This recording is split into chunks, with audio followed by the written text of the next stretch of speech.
డీఎంకేకు తిరుగులేదు. టీవీకే అంతగా ప్రభావం చూపదు. తమిళనాడు ఫలితాలపై ఎగ్జిట్ పోల్స్ ఎగ్జాక్ట్గా ఇచ్చిన అంచనాలే ఇవి. ఒకే ఒక్క సంస్థ టీవీకే గెలుపును అంచనా వేసినా ఎవరూ అది జరుగుతుందని నమ్మలేదు.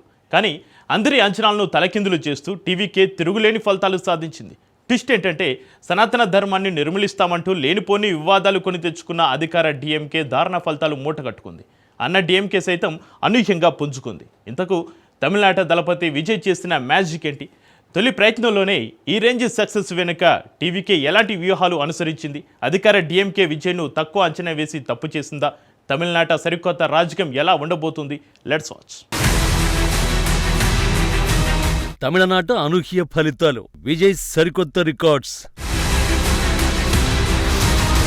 పోటీ చేసిన 2 చోట్ల గెలుపు, డీఎంకేకు దళపతి షాక్. తమిళనాడులో హేమహేమిలను విజయ్ ఎలా ఢీకొట్టారు? పార్టీ పెట్టి 200 ఏళ్లు దాటలేదు. రాజకీయ అనుభవం అస్సలే లేదు. ఊహలు, ఈక్వేషన్లన్న మాటలే అరుదుగా విన్న స్టార్ యాక్టర్. సినిమాల్లో హీరోగా మంచి ఫ్యాన్ బేస్ ఉన్నా వారిలో ఎంతమంది ఓట్లు వేస్తారో అన్న అనుమానాలే అందరిలోనూ. ప్రచారం ప్రారంభించిన కొత్తలోనే తొక్కిసలాటలో 40 మంది ప్రాణాలు కోల్పోయారు. చివరి సినిమా విడుదలను అడ్డుకున్నారు. ఫ్యామిలీ సమస్యలతో పతాక శీర్షికలకు ఎక్కాడు. ప్రత్యర్థులు సీరియస్ గా తీసుకోలేదు. ఎగ్జిట్ పోల్స్ సైతం అంత సీన్ లేదని అంచనా వేశాయి. సింగిల్ గా బరిలోకి దిగితే డిపాజిట్లు కూడా దొరకవు, మాతో చేతులు కలుపు అని బీజేపీ వంటి పార్టీలు చిలక చెప్పినట్టు చెప్పినా సింహం సింగిల్ గానే బరిలోకి దిగుతుందంటూ మొండిగా వ్యవహరించాడు. అంతగా తన గెలుపును నమ్మాడు. చివరికి తమిళనాట రాజకీయాలనే షేక్ చేసే రిజల్ట్ సాధించాడు. ప్రస్తుత ముఖ్యమంత్రి ఎంకే స్టాలిన్ సైతం ఓడించి యావత్ దేశం దృష్టిని తన వైపు తిప్పుకున్నాడు. ఇప్పుడు అందరిలోనూ ఒకటే ప్రశ్న, దళపతి విజయ్ ఈ విజయాన్ని ఎలా సాధించాడు?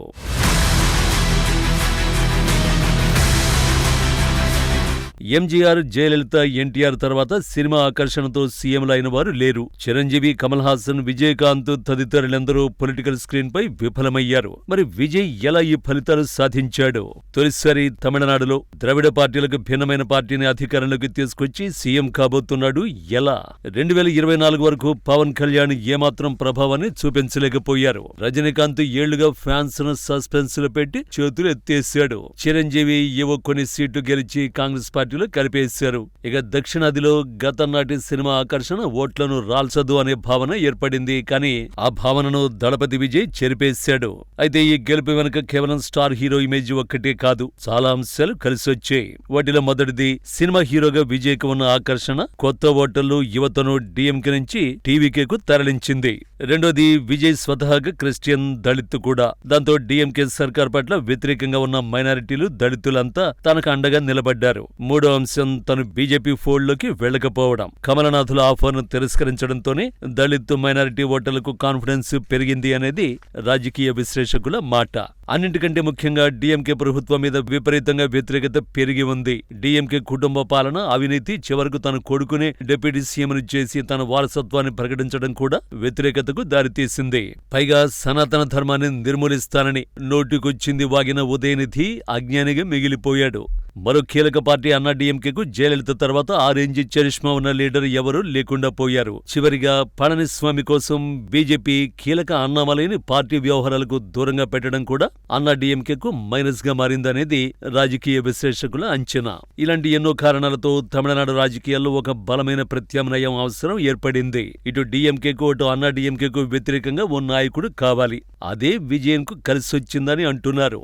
వాస్తవానికి తమిళనాడులో 38 జిల్లాలకు గాను విజయ్ పర్యటించిన జిల్లాల సంఖ్య 10 లోపే.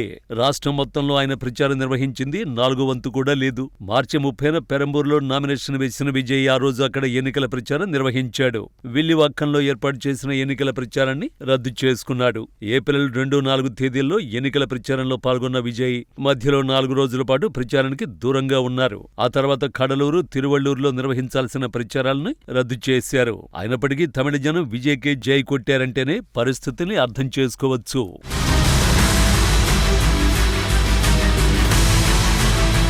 ఎన్నికల ప్రచారంలో భాగంగా ఓ సభలో దళపతి విజయ్ మాట్లాడుతూ మదురై తూర్పు నియోజకవర్గంలో అభ్యర్థి విజయ్, మదురై వెస్టులో అభ్యర్థి విజయ్, మదురై సెంట్రల్లో కూడా అభ్యర్థి విజయే, మదురై సౌత్ లో కూడా అభ్యర్థి విజయ్, మదురై నార్త్ లో కూడా క్యాండిడేట్ విజయ్, మేలూరులో విజయ్, సోడవందంలో విజయ్, తిరుపరనన్గూడెంలో విజయ్, తిరుమంగళంలో విజయ్, ఉస్సలంబట్టిలో కూడా విజయ్ ఉంటాడు.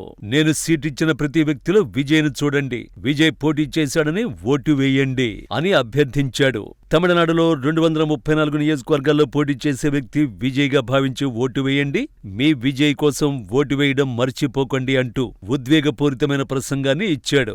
విజయ్ చేసిన ఆ ప్రసంగం చాలా ప్రభావం చూపించిందని తాజా ఫలితాలే చెబుతున్నాయి.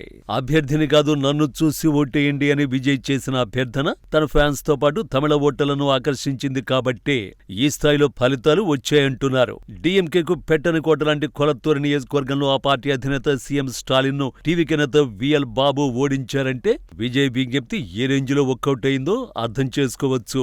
మరోవైపు విజయ్కు తన అభ్యర్థులు కూడా చాలా మద్దతుగా నిలిచారు. విజయ్ ప్రచారానికి రాని చోట ఆ పార్టీ అభ్యర్థులు వినూత్న ప్రచారానికి శ్రీకారం చుట్టారు. ఓ అభ్యర్థి విజయ్ 3D హోలోగ్రామ్ పక్కన పెట్టుకుని ప్రచారం నిర్వహించారు. కోయంబత్తూరుకి చెందిన అభ్యర్థి సెంథిల్ కుమార్ రోబోకు టీవీకి కండువా కప్పి ప్రచారం నిర్వహించారు. ఆ రోబో ఓటర్లకు చేతులూపుతూ షేక్ హ్యాండ్లు ఇవ్వడం వైరల్ అయింది. అందరు నాయకుల ప్రతి జిల్లా చుట్టేయాలని కాకుండా తక్కువ ప్రచారంతో ఎక్కువ మంది దృష్టిని ఆకర్షించాలన్న వ్యూహంతో తలపతి ముందుకెళ్లాడు. ప్రచారం నిర్వహించిన ప్రతిసారి హెడ్లైన్ గా మారేలా చూసుకున్నాడు. సుదీర్ఘ ప్రసంగాల జోలికి పోకుండా జనాలకు అర్థమయ్యే ప్రసంగాలతో ఆకట్టుకోవడంలో విజయం సాధించాడు. ఎన్నికల ప్రచారానికి చివరి రోజు నిర్వహించిన సభలో నేను నటుడినే కాని రాజకీయాల్లో నటించడానికి రాలేదు అంటూ ఆవేశపూరితంగా ప్రసంగించడం ఓటర్లను అమితంగా ఆకట్టుకుంది. అంతేకాదు విజయ్ పార్టీకి సంస్థాగత నిర్మాణం లేకపోయినప్పటికీ అభిమాన సంఘాలు ఈ ఎన్నికల్లో కీలక పాత్ర పోషించాయి. రాజకీయాల్లోకి రాకముందు నుంచి విజయ్ అభిమాన సంఘాలు బలంగా ఉన్నాయి. క్షేత్రస్థాయిలో ఈ సంఘాలే ప్రచార బాధ్యతను తలకెత్తుకున్నాయి. దీంతో విజయ్ ప్రచారానికి దూరంగా ఉన్నారన్న లోటు లేకుండా చూసుకున్నాయి. అలా తమిళనాడులో గేమ్ చేంజర్ గా నిలిచాడు విజయ్. కానీ కథ ఇక్కడితో అయిపోయినట్టు కాదు. సీఎంగా బాధ్యతలు చేపట్టిన తర్వాతే అసలు స్టోరీ మొదలవుతుంది. ఎందుకంటే తమిళనాడు లాంటి పెద్ద రాష్ట్రాన్ని పాలించడం ఏమాత్రం అనుభవం లేని విజయ్కు అంత తేలికైతే కాదు.